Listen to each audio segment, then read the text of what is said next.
लंबी लंबी गुथ जो बालों की है वो अब इतनी पतली सी पोछल से रह गई है। तो ये वाले बाल अब इस तरीके से तो औरत अपने आप को बिल्कुल भी ना सुकून में नहीं लेकर आ सकती, वो तो बेचैनी का, डिप्रेशन का, एंजाइटी का शिकार हो जाएगी। तो आज हम इसके ऊपर बात करेंगे कि हम अपने बालों को गिरने से कैसे रोक सकते हैं, उनको कैसे संभाल सकते हैं, कैसे लंबा कर सकते हैं, कौन सी ऐसी ऐसी ट्रीटमेंट्स आ गई मार्केट में जिनके बारे में शायद हमें नहीं पता और हम उसकी जो है ना रिसर्च कराए बगैर जाके बस कुछ भी सुनते हैं तो वो गोलियां खाना शुरू कर देते हैं। तो लेट्स टॉक कि क्या मार्केट की सिचुएशन है, क्या क्या ट्रीटमेंट्स हैं जिससे हेयर फॉल रुक सकता है। डॉक्टर कंजा कैसी है? अल्हम्दुलिल्लाह बिल्कुल ठीक ठाक। आप कैसे? वाह कितनी प्यारी लग रही हैं आप, गर्मियों के रंग हल्के हल्के प्यारे प्यारे पहन के आई हैं, वरना ठंडे ठंडे कलर्स। ठंडे बिल्कुल, और आपका वाइट जोड़ा इतना मुझे पसंद आ रहा है ना। अच्छा हाँ बिल्कुल, आई गिफ्ट यू देन, आपको अच्छा लग रहा है तो एक आपके लिए भी ले लूंगी मैं। आपका प्यार आपको जो पसंद आए, है ना जी? मैं आपको बता दूंगी। आए हाय बताइएगा।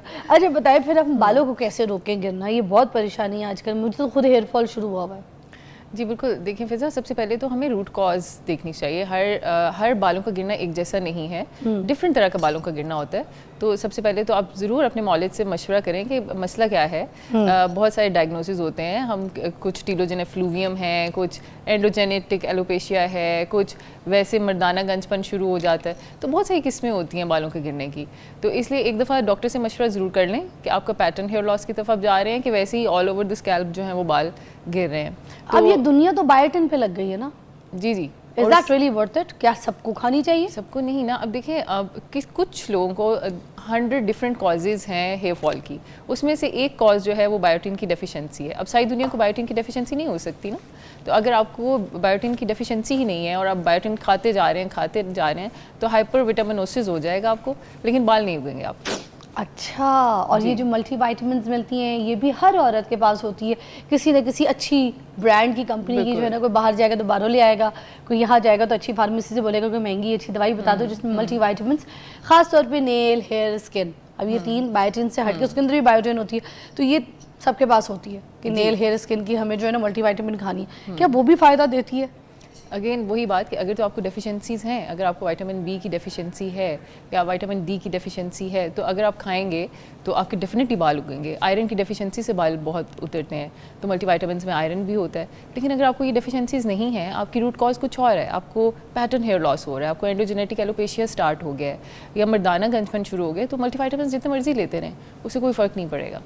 अच्छा, एक एज भी होती है जिसमें जब लड़कियां थोड़ी सी बिल्कुल 16, 17, 18, 22, 25 तक होती हैं, उनके बालों की ग्रोथ बहुत अच्छी होती है, बाल बहुत जल्दी लंबे भी होते हैं, बाल घने भी होते हैं, बालों की शाइन, खूबसूरती, अलग लुक आता है। मगर जो 30s के बाद की एज है ना, मुझे लगता है कि 35, 36, 38, 40, आफ्टर 40 उसके बाद बालों की जो चमक है, ग्लॉसिंग है, उसमें कमी आ जाती है। लोगों ने इस पर कभी बात नहीं की, बट मुझे लगता है हमें बताना चाहिए कि ये इश्यूज भी 35 के बाद शुरू हो जाते हैं लड़कियों में ना।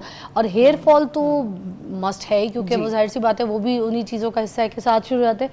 और बालों की लेंथ इतनी जल्दी जल्दी नहीं बढ़ती कुछ लोगों की, तो वो भी एजिंग की वजह से भी ये सिस्टम होते हैं। तो एज भी डिस्टर्ब करती है बालों को, बालों की लेंथ को। बिल्कुल फिजा, ऐसे होता है कि 35 के बाद आपके हार्मोन्स इम्बैलेंस होना शुरू हो जाते हैं। अच्छा। ऑल्दो आप 45 के पास जाके पेरीमेनोपॉज या मेनोपॉज में जाते हैं, लेकिन हार्मोनल इम्बैलेंस 35 के बाद स्टार्ट होना शुरू हो जाता है। तो उसे अक्सर हमने देखा है कि ख़ासतौर पर ख़वातीन में क्राउन एरिया, यहाँ से बाल जाना शुरू हो जाते हैं और कहते हैं कि हमारी जो सेंट्रल पार्टिंग थी या मांग थी वो वाइड होना शुरू हो गई है। तो ये पैटर्न हेयर लॉस है। पैटर्न हेयर लॉस का मतलब है कि आपके हार्मोन्स जो हैं वो इम्बैलेंस हो गए हैं। तो आपने हार्मोनल ट्रीटमेंट्स या जो पैटर्न हेयर लॉस के ट्रीटमेंट्स हैं उनकी तरफ जाना है। उसमें सबसे पहले हम स्टार्ट करते हैं टॉपिकल स्प्रेज से स्टार्ट करते हैं। कुछ लोगों को वही बहुत सूट कर जाती हैं और वो टॉपिकल स्प्रेज पे ही रहते हैं फॉर लॉन्गर पीरियड।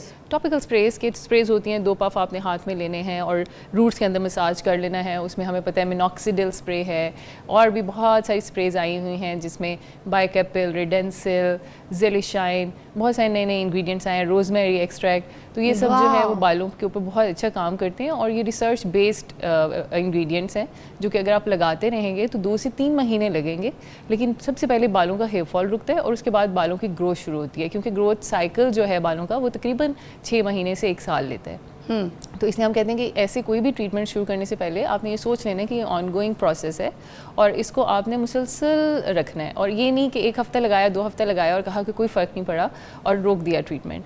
बालों के सारे ट्रीटमेंट्स जो हैं वो 2 से 3 माह लेते हैं इफ़ेक्टिव होते हुए, इसलिए बेसब्री नहीं करनी और सब्र से इंतज़ार करना है। एक्सोमेस के बारे में बताएं। एक्सोमेस एक्सो आप एक ब्रांड का नेम ले रही हैं, मेरे ख्याल में एक्सोसोम्स जो हैं वो बिल्कुल न्यू प्रोडक्ट्स आई हैं। और अच्छा, एक्सोसोम्स जो हैं वो बेसिकली होते क्या है, वो एक पार्टिकल्स हैं जो सेल टू सेल मैसेंजर का काम करते हैं, कि वो एक सेल से दूसरे सेल तक मैसेज लेके जाते हैं कि भाई बाल ख़त्म हो रहे हैं, प्रोटीन्स ख़त्म हो रही हैं, स्किन बूढ़ी हो रही है, तो हम जहाँ भी वो लगाते हैं ना वहाँ पे वो प्रोटीन्स बनना शुरू हो जाती हैं। ठीक है, तो ये हेल्दी इंडिविजुअल्स में से लिए जाते हैं, या तो एम्बिलिकल कॉर्ड में से आते हैं या फिर हेल्दी इंडिविजुअल के फैट सेल्स के अंदर से ये एक्सट्रैक्ट किए जाते हैं। अच्छा, और फिर ऐसे लोगों को जिनको बालों का प्रॉब्लम है, मतलब ये सिंथेटिक प्रोटीन बनाते हैं? सॉरी, सिंथेटिक चीज़ें बनाते हैं? सिंथेटिक मतलब आपकी स्किन के अंदर बनाते हैं ना, अगर आपके स्कैल्प पे लगेंगे तो वहाँ बाल बनना शुरू हो जाएंगे। ठीक, लेकिन एक्सट्रैक्ट ये किसी और से किए जाते हैं, किसी और हेल्दी इंडिविजुअल से, किसी अच्छा। हेल्दी पर्सन से। अच्छा। उसकी फैट सेल से लेके उसको थोड़ा सा ट्रीट किया जाता है कि दूसरे पर्सन को एलर्जीज ना करें। ठीक है, और उसके बाद फिर इसको फ्रीज़ करके पाउडर फॉर्म में फ्रीज़ करके बॉटल में रख दिया जाता है। फिर डाइल्यूट करके फिर इसको हमने एक खास टेम्परेचर पे रखना होता है, 2 to 8 डिग्री सेल्सियस में। जो पाउडर फ्रोज़न एक्सोसोम्स आते हैं उनका हम टेम्परेचर मेंटेन करते हैं, और फिर इसको डाइल्यूट करके 5 ml की नॉर्मल सेलाइन में हम अगर स्कैल्प पे लगाना है तो वहाँ इंजेक्ट कर देते हैं, या स्किन पे लगाना है तो स्किन पे इंजेक्ट कर देते हैं, या माइक्रोनीडलिंग के साथ भी इनको किया जा सकता है। वाह, तो ये इसके कितने सेशंस होते हैं, कितना कारआमद है, कितनी जल्दी क्विक रिजल्ट देता है?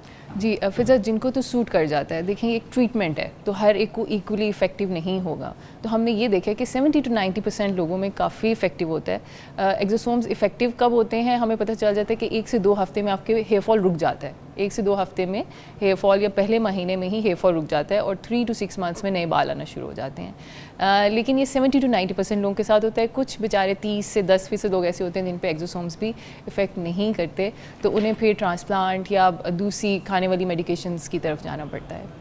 अच्छा, तो और ये इसकी कॉस्ट क्या होगी कंजा जी, अगर कोई कराना चाहता है इस तरह से, तो इसकी क्या बहुत महंगी कोई कॉस्ट है? जी फिजा, 2 तरह के एक्सोसोम्स अवेलेबल हैं। एक प्लांट बेस्ड है जो प्लांट से डिराइव्ड हैं, तो उनको हम बहुत इफेक्टिव नहीं पाते, उनके रिजल्ट्स बहुत इफेक्टिव नहीं होते हैं, तो वो थोड़े से कॉस्ट इफेक्टिव होते हैं। वो शायद आपको 1 लाख के अंदर अंदर भी एक्सोसोम्स मिल जाएं। लेकिन जो आपके ह्यूमन बेस्ड एक्सोसोम्स हैं वो 1 लाख से स्टार्ट होते हैं और फिर 2-3 लाख तक जाते हैं। इनमें डिफरेंट ब्रांडिंग्स होती हैं, कुछ अमेरिकन हैं, दे आर क्वाइट एक्सपेंसिव, वो तकरीबन 3 लाख तक जाते हैं, तो ये इनकी प्राइस रेंज होती है।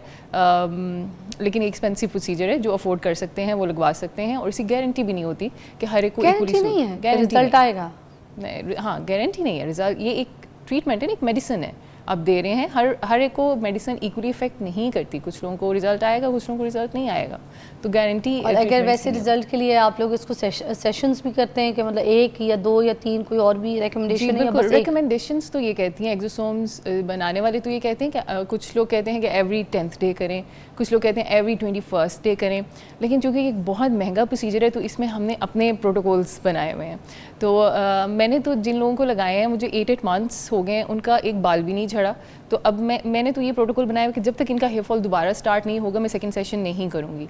लेकिन कुछ लोगों को 2 months के बाद भी रिपीट करना पड़ता है, और कुछ लोगों को बिल्कुल रिजल्ट्स नहीं आते, तो उनको फिर हम कहते हैं कि this treatment is not for you, आप कुछ और एक्सप्लोर करेंगे आपके लिए।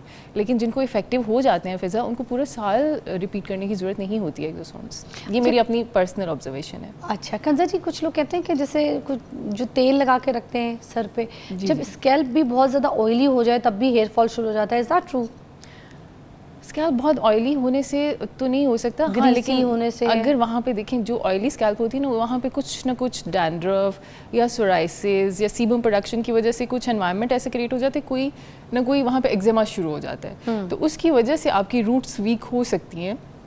अगर वो प्रोलॉन्ग पीरियड ऑफ टाइम के लिए चलेगा, लंबे अरसे तक आपको सिबोरिक एक्जिमा रह रहा है, बहुत ज़्यादा शदीद डैंड्रफ है, तो डेफिनेटली चूँकि आपकी स्कैल्प जो है वो वीक हो रही है और वो उसकी स्किन इतनी हेल्दी नहीं है, तो वहाँ से बाल वीक होना शुरू हो जाएंगे और गिरना शुरू हो जाएंगे। तो जो भी आपका ऑयल है या डैंड्रफ है उसको ट्रीट करना बहुत ज़रूरी है, इसीलिए ताकि आप गंजपन की तरफ ना जा सके।